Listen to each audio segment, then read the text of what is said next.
자, 함께 만드는 안전한 세상 시간입니다. 매일매일 도로 위에서는 여러 가지 형태의 교통사고의 위험들이 도사리고 있는데요.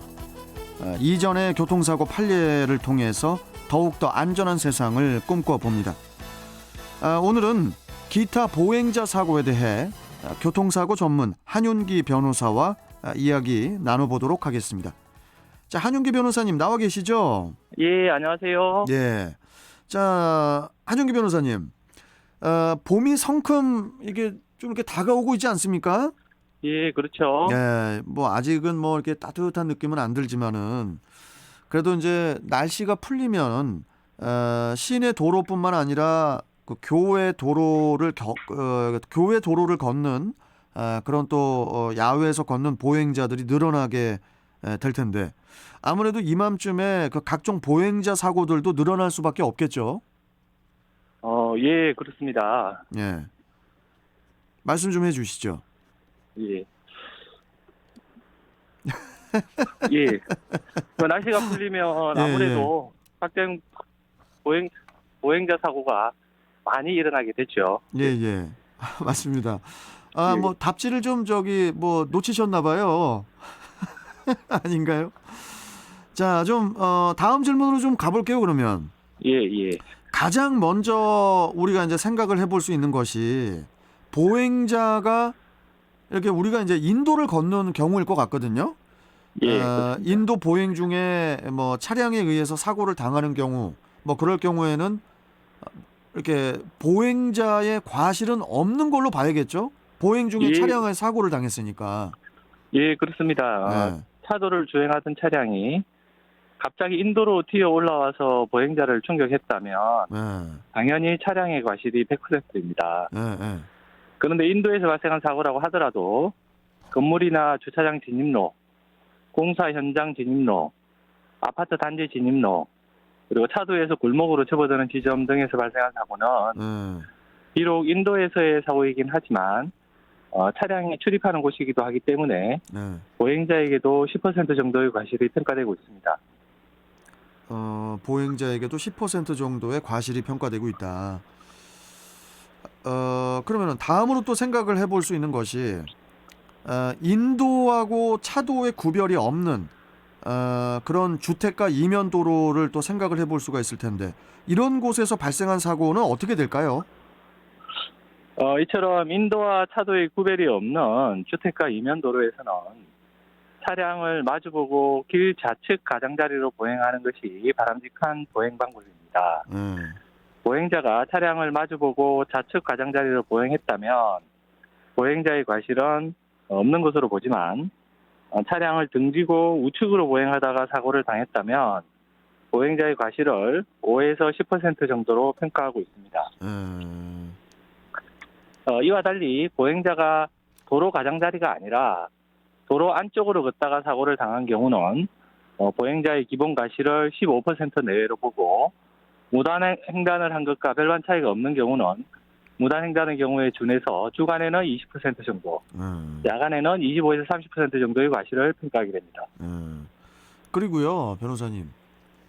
예. 또 이제 요즘같이 이렇게 좋은 날씨에는 낮에는 또 되게 날씨가 따뜻하고 좋잖아요. 그렇죠. 이럴 때 이제 봄 내음을 느끼려고 뭐 교회의 국도라든지 또 시골길을 따라서 이제 걷는 그런 사람들도 자주 볼 수가 있지 않습니까?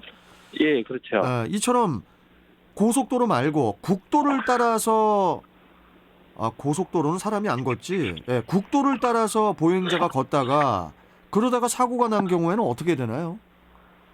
보통 교외 국도나 시골길의 경우 따로 인도에 턱이 있는 것이 아니고 차로 오른쪽에 흰색 실선이 그어져 있고 그 바깥쪽에 공간이 있어서 사람은 그 바깥쪽 공간으로 걸어가도록 되어 있습니다.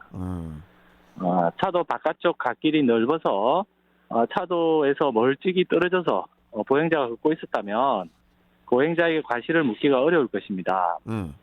그런데 보행자가 차도에 바짝 붙어서 차도 오른쪽 흰색 선을 물고 걷다가 사고를 당한 경우에는 보행자에게도 위험하게 차도 쪽으로 붙어서 걸어간 잘못이 있다고 보아서 10% 내외의 과실을 평가하게 됩니다. 예?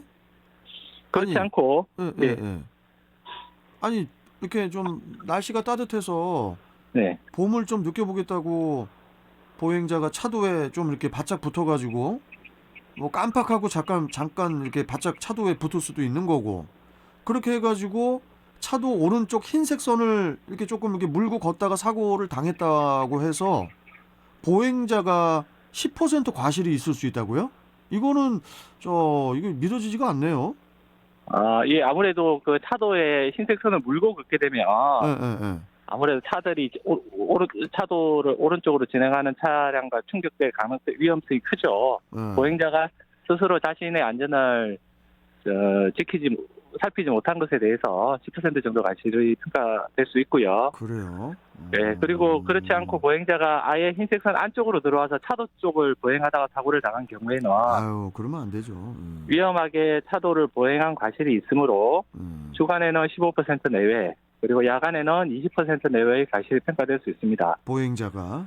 예, 그렇습니다. 또 보행자가 차도 오른쪽이 아니라 완전히 안으로 들어가서 차도 중간에서 중간을 걷다가 무단횡단을 한 것과 다를 바 그렇죠. 없는 경우에는 무단횡단의 경우에 준해서 주간에는 20% 정도, 야간에는 25% 이상의 과실이 평가될 수가 있겠습니다. 네. 그리고 뭐 이런 시골길이라든지 이 교외의 이제 국도를 따라서 걷는 경우도 이렇게 앞에서 오는 차를 마주보고 도로 좌측으로 걷는 게 이게 바람직한 거죠, 보행자가? 예, 그렇습니다. 항상 자동차를 마주보고 왼쪽 가장자리로 가는 것이 좋습니다. 그래야 앞에서 차량이 오는 것을 보고 옆으로 비켜서서 사고를 피할 수 있기 때문입니다. 차량을 등지고 도로 오른쪽 가장자리로 가는 경우에는 뒤에서 오는 차량을 볼 수가 없기 때문에 뒤에서 오는 차량에 받쳐서 사고를 당할 위험성이 조금 더 높다고 할 수 있겠죠. 시골길 가실 때는 가급적 차를 마주보고 그렇죠. 도로 왼쪽 가장자리로 가는 것이 바람직하겠습니다. 맞습니다. 이게 진짜 위험한 거거든요, 이게. 그리고 다시 이제 인도하고 보도가 구별되어 있는 도심 도로로 좀 돌아와서요. 인도가 설치되어 있는데도 불구하고 차도로 내려서서 택시를 잡는 분들 많이 볼 수가 있거든요. 인도 밑으로 내려와서. 그렇죠. 이처럼 인도 밑에 차도로 내려서서 택시를 잡다가 사고를 당하는 경우, 그럴 경우에는 과실 비율이 어떻게 됩니까? 보행자가 택시를 잡기 위해서 차도로 내려서 있었던 경우 보행자는 위험하게 차도로 내려서 있었던 과실이 있습니다. 그러겠죠. 그렇지만 이런 경우는 무단횡단보다는 더 작은 과실이 평가가 되는데 통상 인도 바로 옆 차로에 있었던 경우는 보행자 과실을 15% 정도로 평가하게 됩니다.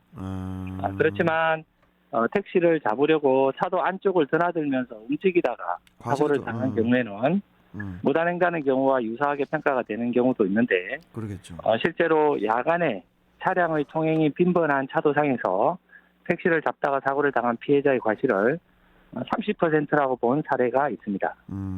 아니 그리고 이제 이런 사람들은 뭐 많지 않지만 도로에 누워 있다가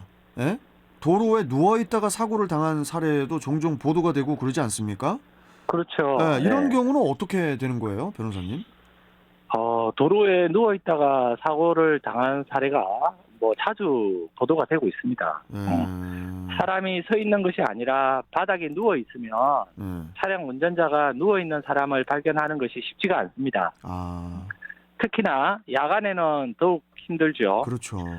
통상 도로에 누워 있었던 사람의 과실을 주간에는 30에서 40% 정도로, 야간에는 60에서 70% 정도로 보게 되는데 차량의 통행이 빈번한 편도 2차로 이상의 간선 도로이거나 시야 장애가 있는 곳에서 발생한 야간 사고의 경우는 피해자 과실을 80%까지 보는 경우도 있습니다. 그래야겠죠. 판례를 살펴보면 심야에 택시가 편도 2차로 도로에서 음주 상태로 도로에 쓰러져 있는 피해자를 충격한 사고에서 피해자 과실을 65%라고 본 것이 있고, 야간에 조명 시설이 없고 커브길이 끝나는 지점이어서 운전자에게 시야 장애가 있는 차량 통행이 빈번한 편도 1차로 도로에서 피해자가 술에 취한 채 쓰러져 있다가 충격된 사고에서 피해자 과실을 80%라고 본 것이 있습니다. 그렇죠. 그렇게 봐야 될 것 같습니다. 자, 오늘은 각종 보행자 사고의 유형과 또 과실 비율에 대해서 이제 알아봤는데 도로에 누워 있으면 안 되고 그리고 이제 내 안전은 내 스스로 지키는 그런 노력이 필요하지 않나 싶습니다. 자, 함께 만드는 안전한 세상 교통사고 전문 한윤기 변호사와 이야기 나눠봤습니다. 자, 한윤기 변호사님 또 뵙겠습니다. 고맙습니다. 예, 감사합니다. 자, 이제 교통